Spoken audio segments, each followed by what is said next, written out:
Nece Türkmenistanlar tanımları bugün baş kaldık vatan uğruna.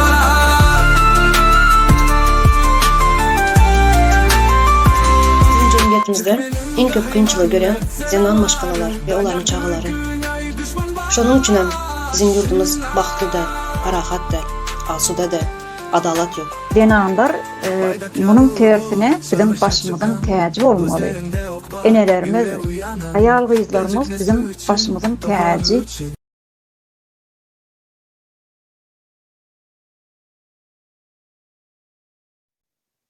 Salam mehriban gelin kızlar, salam yurttaşlar, hoş geldiniz hemmeniz. Ene şuun biz sizin bilen yine bir arada bolmamızın esas sebepleri şu Türkmenistan'da zenanların ayal kızların arkalaşığı atlı kuramamız var. Umido Bekcanovan'ın dörödün hem şu zenanlar kuramasının zenanlar olup toplanıp dörödün bir kuraması var da tağı kuraması diyes biz ona kıysaldılan görünüşünü. Şu kuramada geçen yolumuza, arkamıza seyredenimizde biz zenanların hiç iyiliği Türkmenistan'da hak hukuku bolmandır deyip fikri orta attık da şoň üçinem şu romanı dörödüp gelecekte şu Türkmen zenanlarının hak hukuklary, olaryň maksatnamalary göz öňünde tutulýan zenanlara bir özgürlük diýilýärni, erkinlik, azatlyk ýaly görnüşlerini şu Türkmen zenanlaryna ýetirelim diýip şuň sizin bilen bir arada şuň watandaşlaryň hoş geldiniz hemmäňiz ýene bir gedek. Şu kuramada Umido Bekcanova şu zenanların gelecekte nähili hak hukuklarynyň bolmalydygyny konstitusiýon ýol bilen konstitusiýanyň bir dili bilen aýdanynda şonu şu görnüşde şunun maksatnamalaryny taýýarlap, işläp halk köpçüligine ýetiripdi. Bizem şonu şuň her kimiň öz pikirini şu gelecekte zenanlaryň nähili hak hukugynyň bolmalydygy barada şulary öz zenanlarymyza ýetireli diýip şuň bir arada watandaşlar sizin bilen hoş geldiniz hemmäňiz. Bahar hanym başlygyna.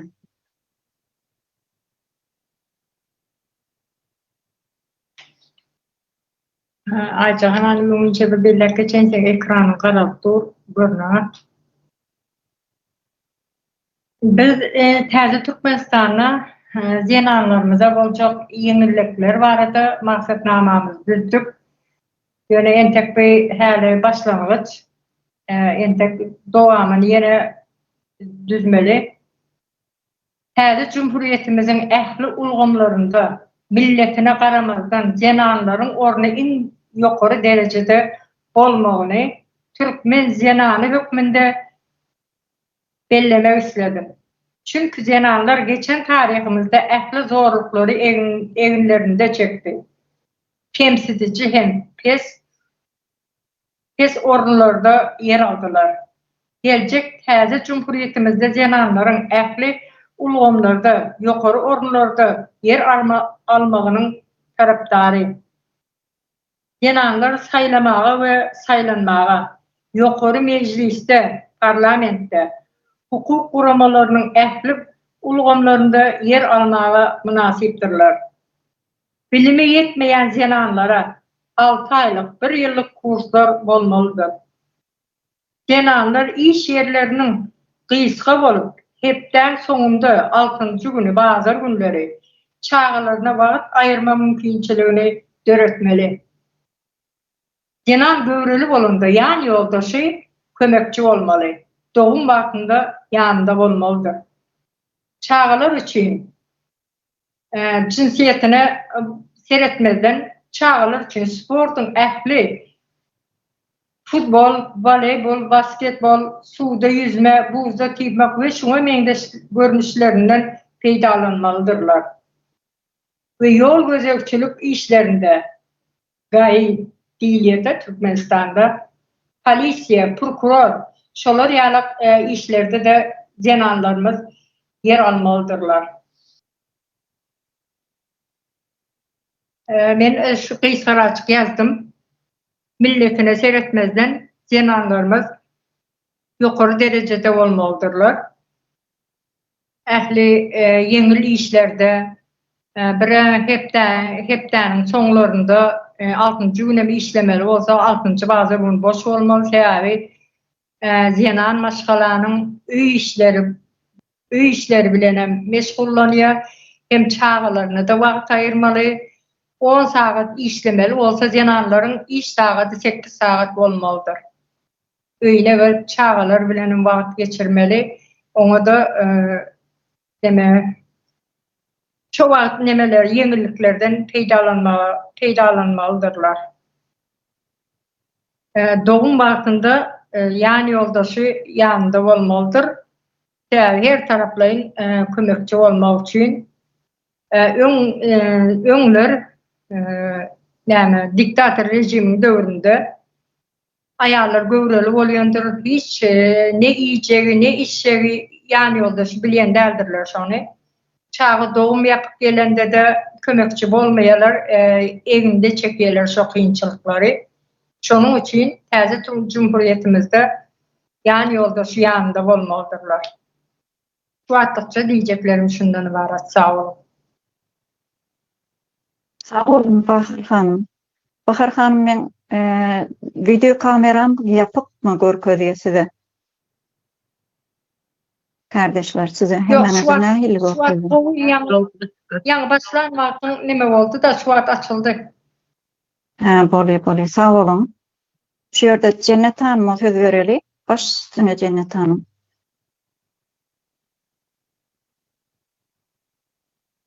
Sağ olun. Ýaşy hanımlar, ýurtdaşlar. Doğrudanım mene şu 100 ýylyň dowamında Türkmenistanda zenanlaryň bir guramasy bar, döredildi diýip hiç görmendim, duýmandım. Aslında iň gerekli gurama bolmaly bir jemgyýetde. Sebäbi ýurduň ýaryndan köprägini aýal gyzlar tutýar. Hatda yer ýüzünde de aýal gyzlar özleriniň problemalaryny, arz şikayatlaryny ýetirjek, çözjek bir gurama hökman bolmaly ýüz tutulandy. Şonuň üçin mehekde şulary da göze alındy we teklipler, pikirler ortaga atyldy. Guruji mejlisdäki zenanlarymyzdan ýurtda esasy aýal gyzlarymyz ejir çekýän we ýok saýlan. Ýüz tutjak ýerleri de ýok. Ýurtdaky agyr günleri geçirýän aýal gyzlarymyz öz janlaryna kast edýän hem köpeldi. Öz başlaryna problemalaryny çözjek bolup şu çaresizliklere gelýärler soňunda. Çağı ölümleri de az däl. Şu wagt häzirlikçe Umida hanım Taga kanalyny açdy we şonda problemalarymyzy aýdyp durus. Çözümler bilen bu täze Türkmenistanda hökman guramalaşmaly. Resmi bir gurama boljakdyr. Hatta siyasi partiýa bolmaly. Aýal gyzlaryň arkalaşygy diýen. Şonuň üçin biz häzirden şol guramanyň meýilnamalaryny işlen düzüldi. Guruji mejlisdäki zenanlar tarapyndan şol meýilnamalary Umida hanım Taga kanalynda okap tanıştırıp geçipdi halkymyza. Bu häli garalama şeklinde diýip sizden de teklipleriniz bar bolsa goşup bilersiz diýdi. Bu meýilnamalary halkyň sesi bilen, boldamagy bilen güýje girer. Indi bolsa şu ýerde hanymlar her kim öz tekliplerini şu meýilnamaga goşan pikirlerini okap, düşündirişini berip geçer yazan maksatnamasynda.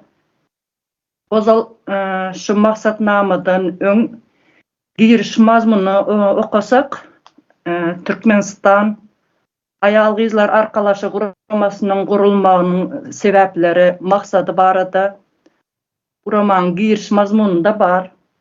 Soň öz taýarlan maksadyma geçerin. Indi şu girişi okap başlaýyn da. Tarihi maglumatlara esaslansak, Türkmenlerin Oğuzlara dayanan ve Oğuzlardan gelip çıkan 5000 yıllık tarihi bardır. Oğuzlar dövründe konfederasiyalar bolup, bu düzümlere ayal gyzlar hem gatnaşyp, öz pikirlerini erkin beyan edipdirler ve zerur halatlarda erkekler bilen deň hatarda söweşipdirler. Oğuzlar ayal gyzlaryny mukaddes hasaplap, olara ýokary derejede hormat goýupdyrlar. 10-njy 11-nji asyrlarda Arap basıp alıcı Türkmen topraklaryna gelip, Türkmenlere zor bilen İslam dinini kabul ettiripdir. Şondan bäri Arap medeniyetini Türkmen jemgyýetinde öz ornuny tapypdyr. Hatta Türkmen ady hem şol döwrüň mirasy bolup, Türkmen iman edenler diýmekligi aňladýar. Arap medeniyetiniň täsiri bilen Türkmen ayal gyzlarynyň ähli hukuklary elinden alınıp, olar jemgyýetde deň hukukly agza hökmünde görülmendir. Kä halatda gulyaly gyrnak hökmünde satylypdyr. Türkmen ayal gyzlary 1924-nji ýylda Türkmenistan Sowet Sosialistik Respublikasynyň esaslandyrylmagy bilen konstitusiýany kabul edilmegi arkaly azatlyga ve hukuklara eýe bolupdyrlar. Sowet döwründe döwlet dini jemgyýetçilik durmuşyndan aýrypdyr. Emma 1991-nji ýylda Türkmenistanyň garaşsyzlygyny almagy bilen dini täsirler ýene ýaýrap başlady. Soňky 33 ýylyň dowamında Türkmen ayal gyzlaryna birnäçe çäklendirmeler girizildi. Mysal üçin milli eginleşik giymekli kökmany edildi. Köýnekleriň aşagynda balak giymek talap edildi ve bu ýagdaý izigiderli barlanyp durulýar. Şeýle hem makyaj ulanmak, awtolaryň öň tarapynda oturmak, saçyň reňkini üýtgetmek ýaly hususy hukuklar çäklendirildi. Mundan başga da söz azatlygynyň ýokdugy ve beýleki maniýesiz gadaganlyklar girizildi. Eneler üçin sosial hyzmatlar yeterlik derejede ýola goýulmandyr. Bu bolsa Türkmenistanda döwlet guruluşynyň näsazlygyny ve ýurtda jenaýatçylykly toparlaryň kanunlary äsgermezlik edip, öz düzgünlerini ýöredýändigini görkezýär. Şeýle ýagdaýlaryň öňüni almak üçin taga täze Türkmenistanyň maksatlaryna laýyklykda hereket etmelidir. Bu kurama maşgalalaryň, çağalaryň, ayal gyzlaryň hukuklaryny ve sosial hyzmatlaryny goramak uğrunda iş alyp barmak üçin döredilýär. Bu teklifi MHK-nyň gurucu mejlisine hödürlenýär. Taganyň partiýa hökmünde resmi taýdan kabul edilmegi ve ses berilmegini teklip edýärs. Bu giriş mazmuny biraz giň tutuldy. Sebäbi Türkmen jemgyýeti köplenç sebäplerine derňemen, diňe netije bilen göreşmegi ýüze çykarýar. Ayal gyzlarymyzyň ezilmeginiň sebäplerini açyp görkezmek ve bu meselede düşünjelilik döretmek maksady bilen şeýle ýazgy taýarlanyldy.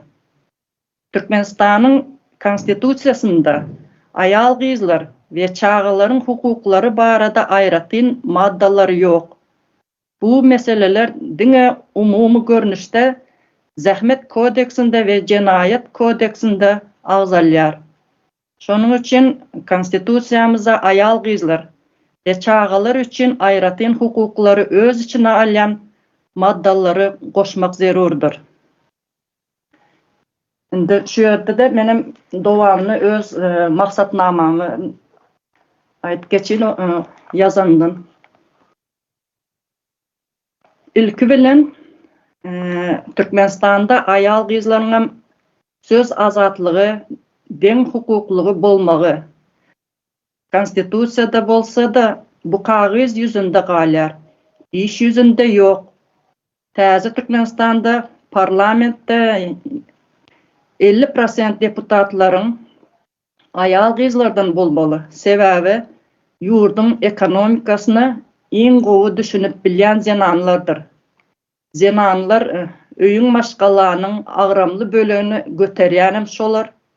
Ýene iň wajyp mesele bolup duran galyň meselesini ortadan galdyrmak. Sebäbi ogullaryny öýlendirjek bolup eneler diş gyrnak bolup galyň toplaýarlar. Kars kowal edip uly toy edýärler. Toydan soň karz üzjek bolup oglanam daşary ýurda çykýar. Geline de azar berýän yerler kän.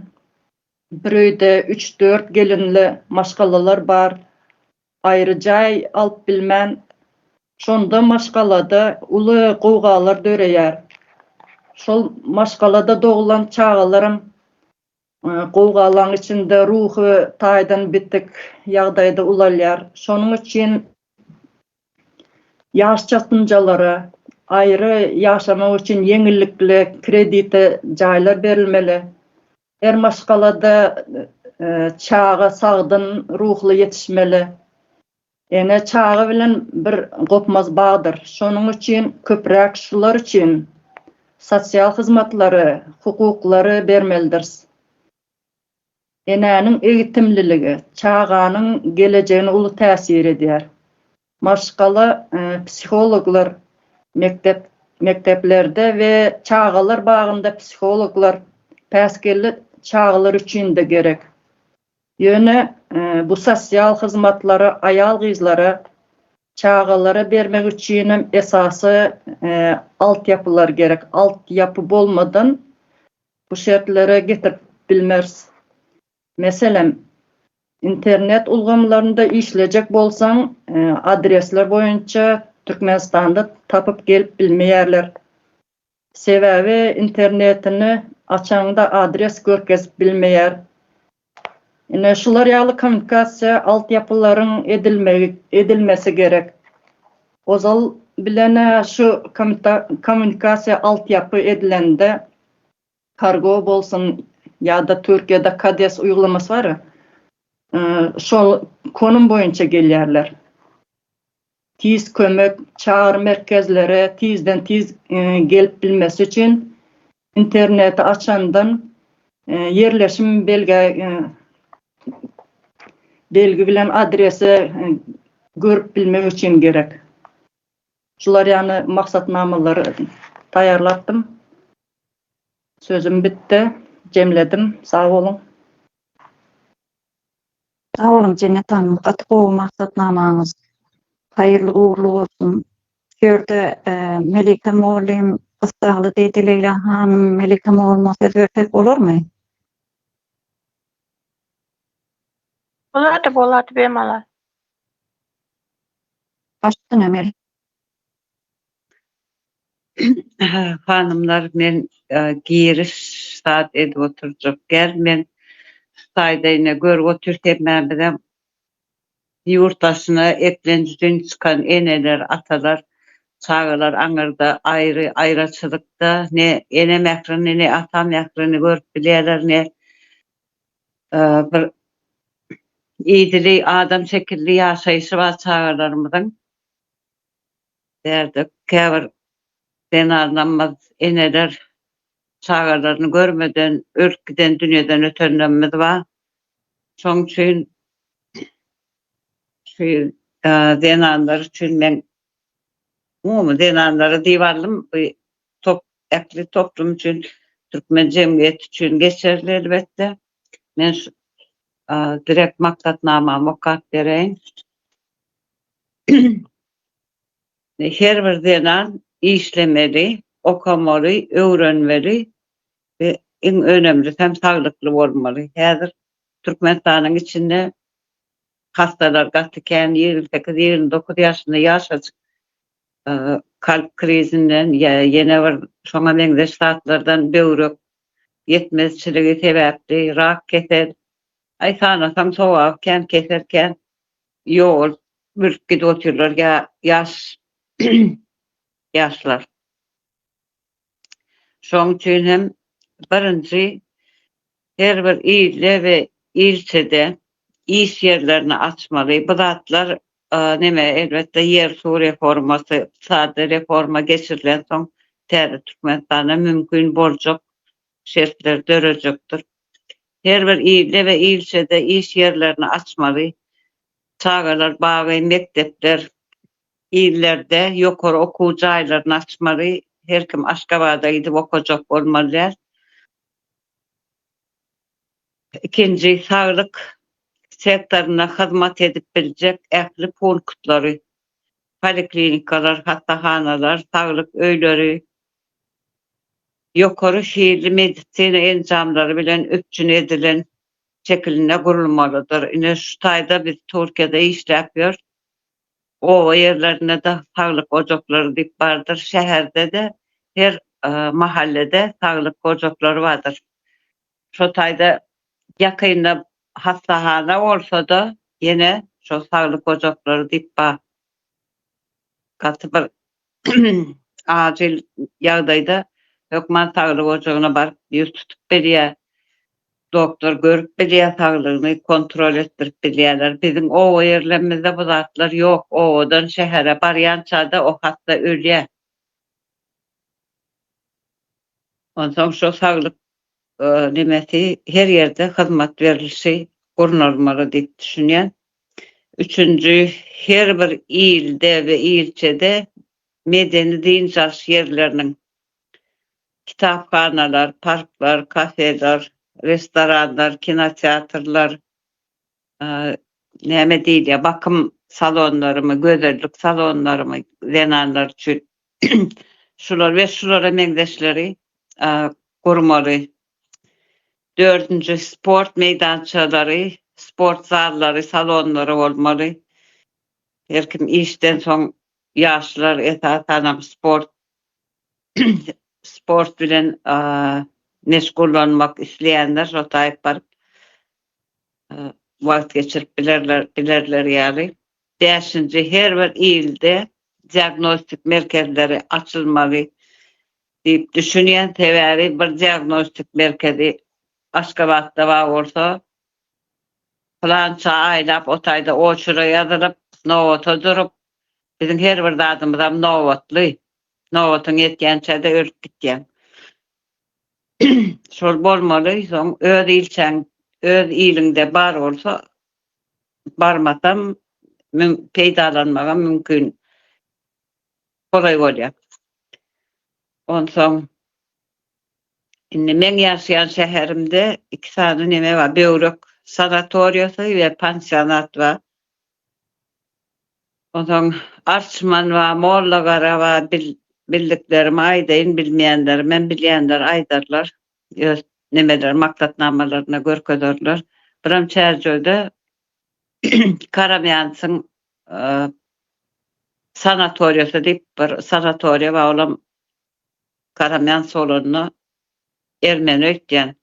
Bize bir ermeniň ýa orsaň ady takylan hemme zatymyzam öz atlarymyzy goýmandyrlar, şoňa şükür etýär. Şolaram bu medisina enjamlary bilen eň soň ýokary şeýle medisina enjamlary bilen öpçün edip şonam köpçülüge hizmet eder ýaly derejede ýetişdirmeli. Elbette bu zatlar üçin diňe medisina enjamlary ýa şertler yeterlik bolmaýar. Oň üçin ýörüýte şol ordan bilýän ýokary şeýle hizmet edip biljek spesialistlere de ihtiýaçymyz bolýar. Olaram nesip bolsa baran soň daşary ýurtlardan getirmeli, özümizdekileri ýetişdirmeli, ýaşlarymyzy. Şu zatlary maksatnamamda nemetdim, galanam izleýijilerimiz, dinleýijilerimiz, vatandaşlar, eneler, her bir denan ýaşlaram öz tekliplerini aýdyp bilerler. Hemmemiz bir vatanına yaşamalı, bir toprakta yaşamalı, şu şertlerden peydalanacak. Maňa da şu zatlar var diýse, bizim gözden kaçıranlarymyzy öz tekliplerini aýdyp bilerler. Taglykly ýaşata her bir enede hem çagatynyň ýanyna çagatyna görýär, şoňa terbiýe de berip bilýär, taglygyna da seretdirip bilýär, ýurdaşyp bir ýerlere gidip o daşar ýurtdan mesaňa pul ugrady, taglygyna seretdir diýip biziň aňyrda taglyga seretdirýär. Taglykçylar bar bizde. Jellatlar bar. Bolýa sag bolun, meniň aýtjaklarym bu kadar. Sağ olun Melike hanım. Gatgu pikirleri orta atdyňyzyna.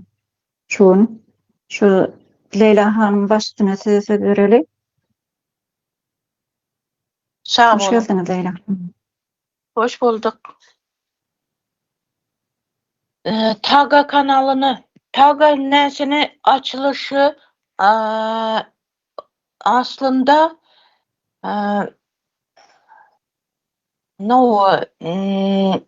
ayal kızlarımız için bu neni yaratgan Tagany Ömide Bekcanova. Ayal kızlarımızı Taga kanalının maksatnaması ayal kızlarımızın mertebesini götürmek. Ayal kızlarımıza her hili yengillikle yaratıp vermek. Birinciden sağlık üçün kurortlu mestalarını açıp vermek. Mesela Firuzanı açıp vermeli. Sağlıklı olmalı. Öz çağalarının yanında özleri birgelikte bolmalı. Şu maksatnaması Taga nämizi Türkmenistan ayal kızlarımızı bütün nesini azatlıkını, erkinlikini alıp vermek için açılgan bu nämiz Tagamız bizeni arkamızda duracak. Ne şu?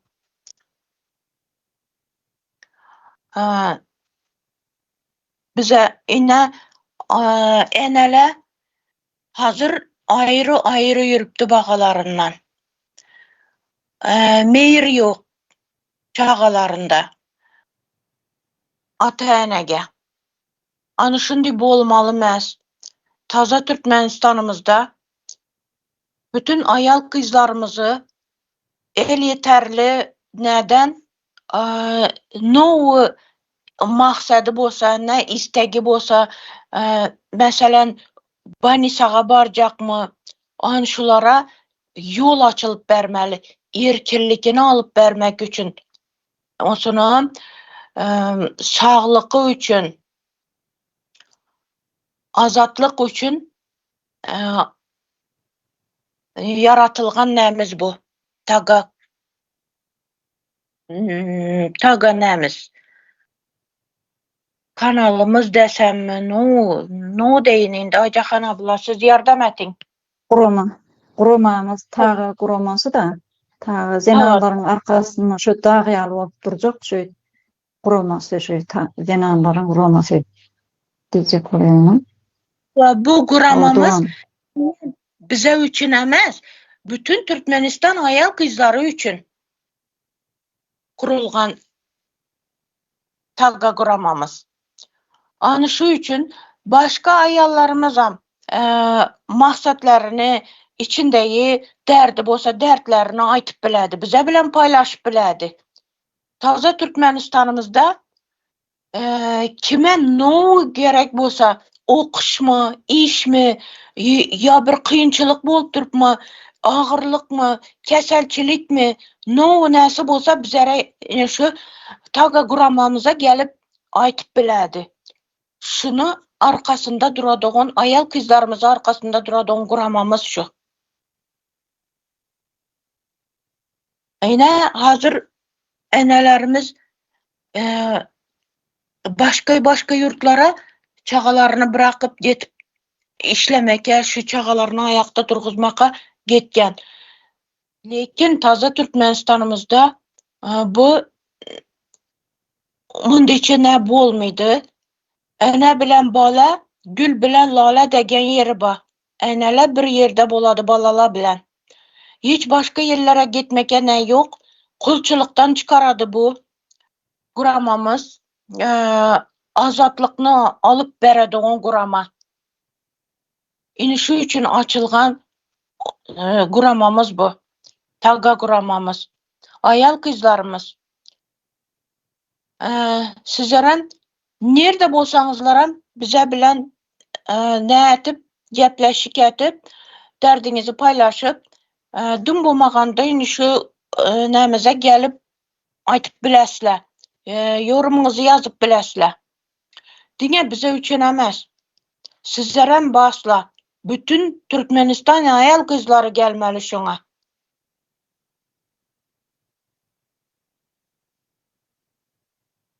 Azatlık istegerler, kulçuluktan çıkmak istegerler, sağlıkını istegerler, çağalarını yanında, çağalarını göz önünde büyütmek istegerler, gelip biledi.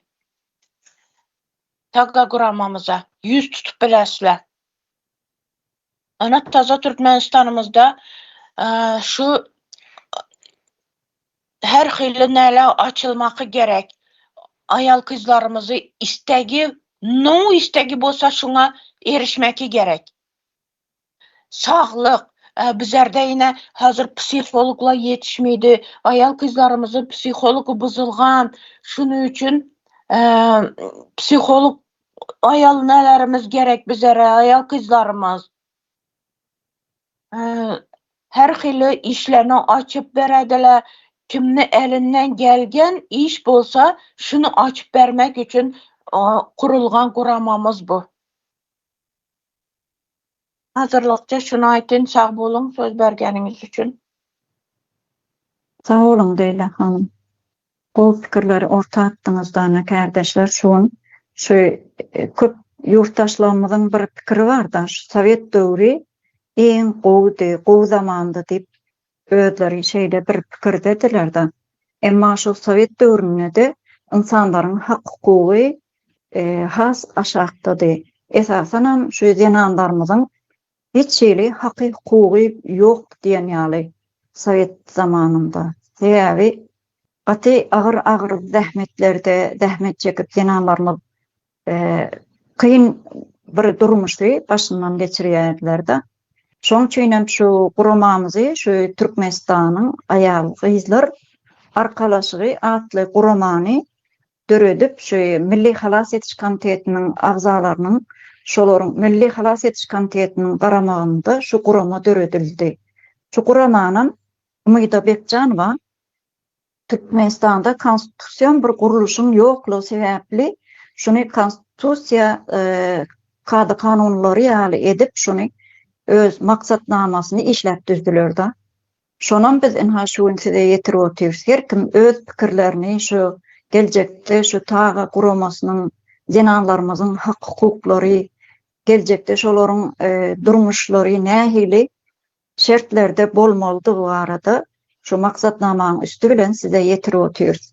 Şu Türkmenistan'da aýtsaň kandat aýda oturmaly da zenanlara bolan bir garaýşa hiç ýeli yok diyen ýaly. Sebebi zenanlara hemmedat gadagan.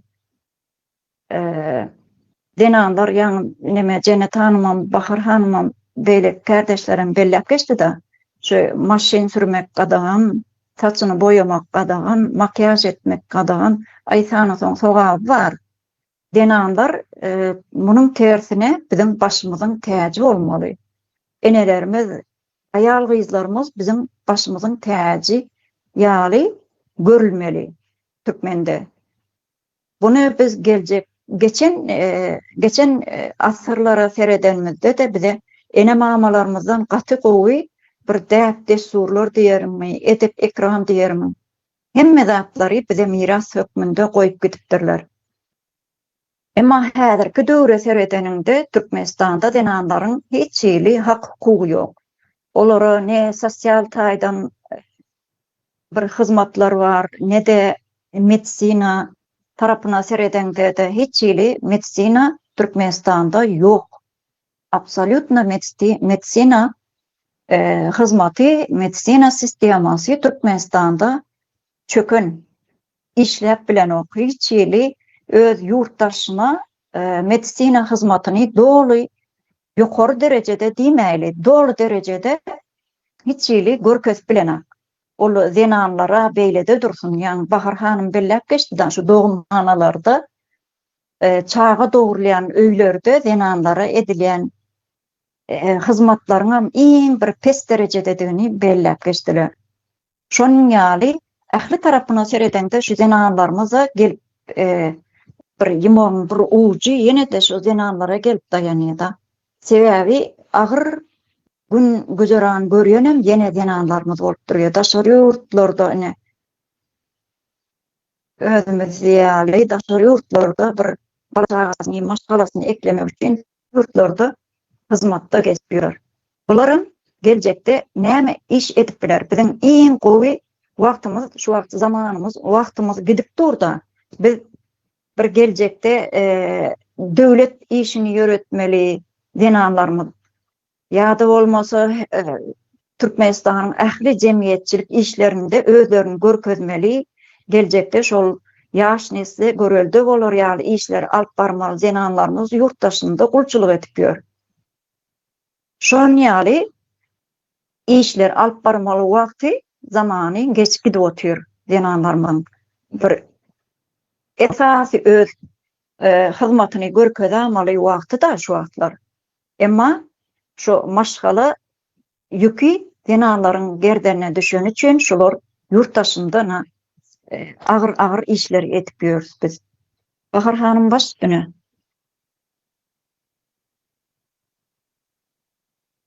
Häzir ýyl-ýyldan Türkmenistanyň içinde adam sany azalýandyr.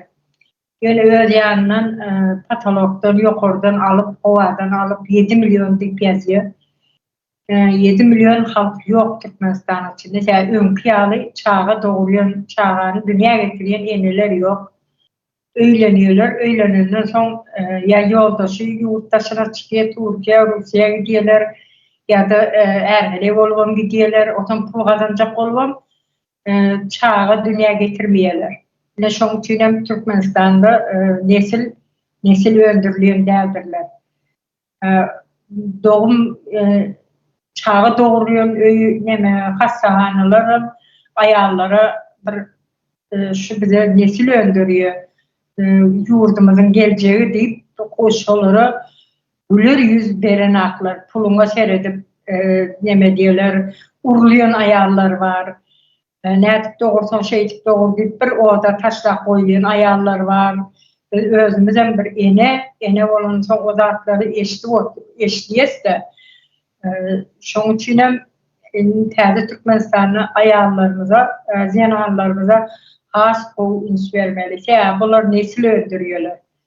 Maşgala bozulmasın, maşgala galyň diýen zat bar da Türkmenistanyň toýuny etjeksin, onuň bir topar galyň töleýän berge barkýan eneler hem çağalaryny, gyzyny eneler, esasy atalar, gyzym men satjak diýip o sygyr satan ýaly edip tutmaly da. Gyzym ol öýde köselýär. Bergi mar diýip ağaç eder, daşary ýurda gitmek zorunda galarlar. Şoň üçin ene atalarym şularlary düşünmeli. Hem şu galyň diýen zaty düýp teýkarnyň gadagan etmeli. Gerek de şu galyň säbi çağalaryň hemme agzy birligine, maşgala durmuşyna, hemme zadyna öňüni kesýän şu galyň. Ýene näme aýtjakdym men? Häzirlikde şolar aýdyn. Sağ ol Bahar hanym, gaty dogry belläp geçdiň. Şu galyň meselesi, ýani şu durmuşa zenanlara ýene gelip direldi da şu zenanlar ýene de ejesi soň aladasyny edip şu galyny bergini üzmek üçin ýene-de agyr-agyr işler etmeli bolýar. Cennet Hanım başdyny. Sağ olun. Benim bir kıskaça yine neme açacak zadım. Yani Malika Hanım neme deydi de girişi oka oturacak da giriş zatıydı. Bu men okan girişim neme şol aslında öňden yazılıpdı da gurama ta guramasının näme sebäpden näme maksad bilen gurlandygy barada şol giriş mazmununda anlatmak için şoň üçin okadym o girişi. Soň neme Umida Hanım muny umumy okap geçipdi. Soň bir her kim öz maksatnamalaryny okap geçer. Aýdar atlary okamadan okady da umumy. Umida Hanım özüniň maksatnamasy bar, olamyndy gelinçe özü okar düşündirer diýjek oldum. Soň şol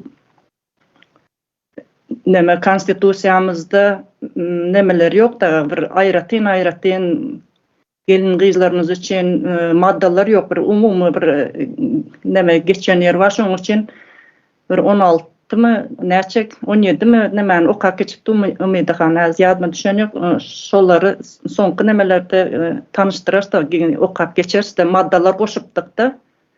Yine de başka yurttaşlarımız, ayal gyzlar, jananlarımız öz tekliplerini yine koşup biler, gelip öz pikirlerini aýtyp biler diýjek oldum. Sağ olun. Sağ ol Cennet Hanım. Gaty gowy pikir aýtdyňyz. Şu taga guramasy, şu jananlarymyzyň agyr zähmetleri başından geçirýän de üçin şu ta guramasyny döretmek kararyny aldy da. Şu o bilen Milli Halas Komitetiniň garamagynda döredilen bir gurama. O geljekde jananlaryň türkmen jananlarynyň ýa-da bütün dünýäde ýaşaýan türkmen jananlarynyň arkasynda bir dag ýaly bolup durjak gurama hökmünde öňe çykdy. Munaym ýa Cennet Hanım belleşi ýaly şu giriş nemesini maksatnamasyny aýtyp geçdi da. Şol öz içine bir topar maddalary alýar. Ýa-da bolmasa ne çağa hak hukuklary, çağalaryň geljekde nähili bilim almak barada, ýa-da erkekleriň jananlary bolan garaýşy nähili bolmaly, geljekde nähili jananlara edilmeli hyzmatlar, ýa-da geljekde jananlaryň öz maksatnamalaryny ornaşdyryp bilmekler üçin kän bir maddalara bölünýär. Munam ýa Cennet Hanım aýtýaly geljekki gepleşiklerimizde hasta köp giňişleýin düşündirer diýip size ýene şu ýerden ýatladys. Melike Moğolum hoş geldin. Baş üstüne elimizi galdyrdyňyz. Şu taga guramasyny aslında biz döremeginiň sebäbi şu döremenden bilirdi. Türkmenistanda ayarlar, zenanlar bir hiç mal yerine koyulýan bir neme gul bilemok. Şol zenan haýsy gelin olup baranam bolsa şo taýda gul, en atasynyň öýüne de gul. Bu araplaşmadan soňam ba Ruslar gelip hem hasam baskartynda yetişen jahil toplum zenanlara hiç hökümünde seyretmeye başladı. Biz Türkmenistan'da özümüzün zenanlığımızı bildik mi? Biz işleyen bir gural hökümünde görülýärdik.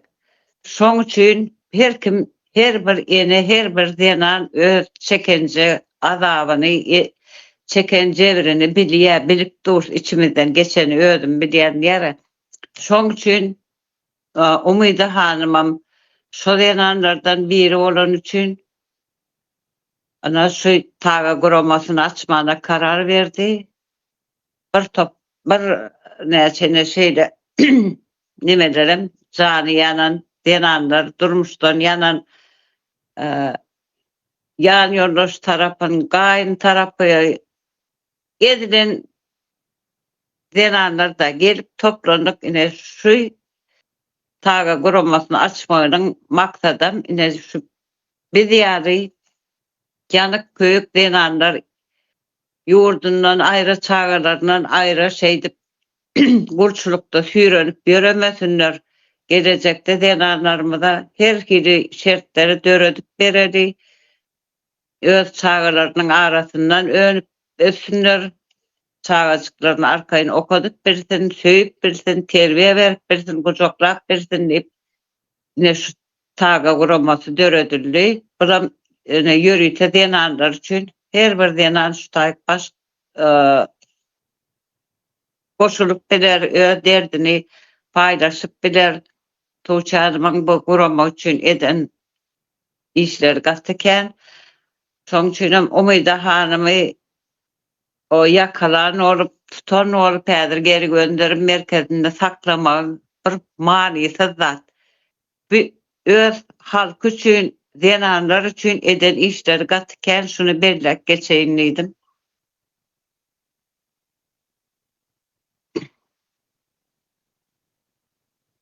Sağ olun Melike Hanım. Şu doğrudan Ümida Bekcanovan'ın şu kurumany döretme üçün gaty uly hyzmaty uly dip belläp geçdiniz. Doğrudan bu gaty uly. Ol sebäbi bol işin daşyndan gene de watandaşlarymyza, türkmen yurtdaşlarymyza şu konstitusiýanyň madda düşündürüp, şoň içinde de yine de denanlaryň hak hukuklaryny düşündürüp gelýärdi.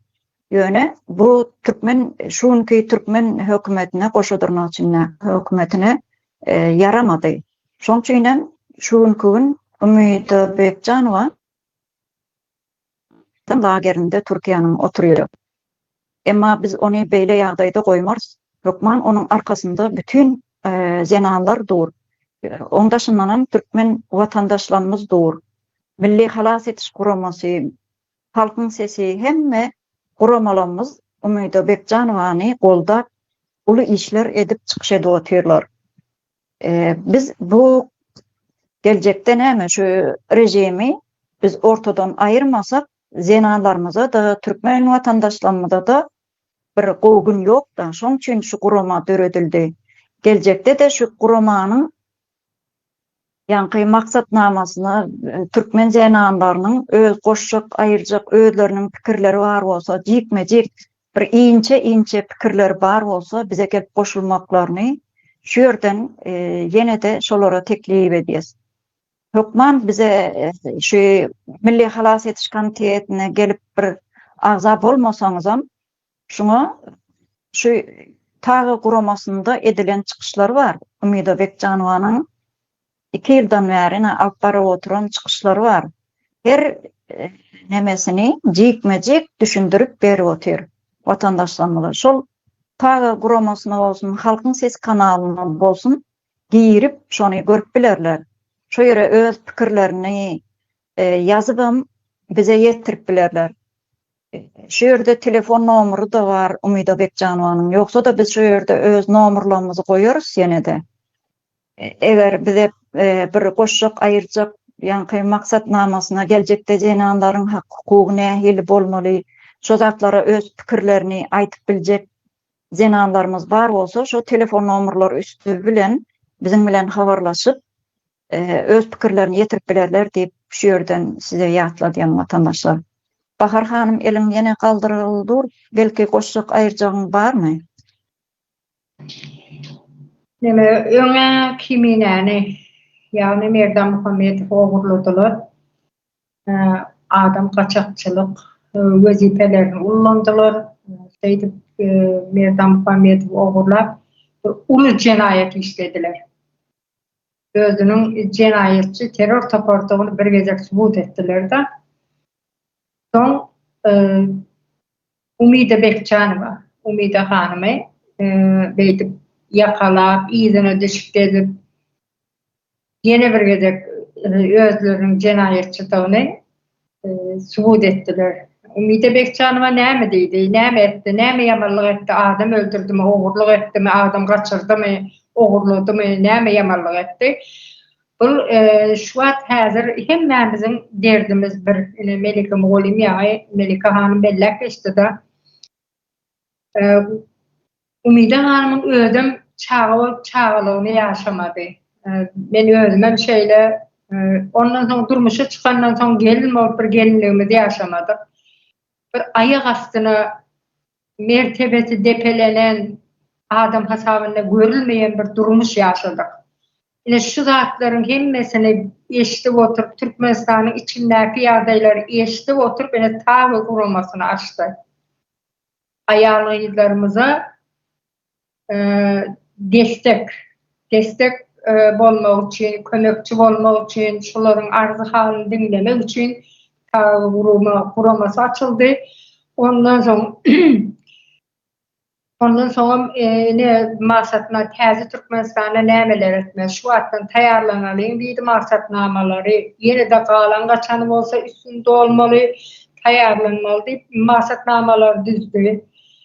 Türkmenistan'a barandan sonra ayal kızların arkasında duracak, ağlanın göz yaşını süpürecek, hem yeter yetmezine kömekçi olacak.